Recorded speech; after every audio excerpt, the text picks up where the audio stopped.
Глава республики Айсен Николаев призвал увеличить количество организаций, которые ведут профилактику наркомании. Об этом он сказал сегодня на заседании антинаркотической комиссии. Отмечается, что тяжелая ситуация в Мирнинском и Верхневилюйском районах. Необходимо обеспечить транспорт досмотровым оборудованием, позволяющим определить наличие наркотических средств в крупногабаритных грузах, почтовых посылках и багаже. Также в Якутии мало организаций, занимающихся реабилитацией бывших наркоманов. Глава республики поручил усилить работу по привлечению некоммерческих организаций к деятельности в этом направлении. Также Айсен Николаев призвал ускорить строительство нового здания наркологического диспансера.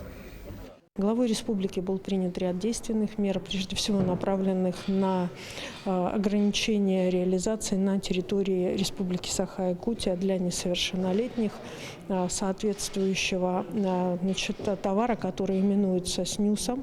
И это как раз было на основании и после обсуждения на одной из заседаний антинаркотических комиссий. Сегодня необходимо сказать, что все субъекты профилактики работают в четком понимании поставленных задач.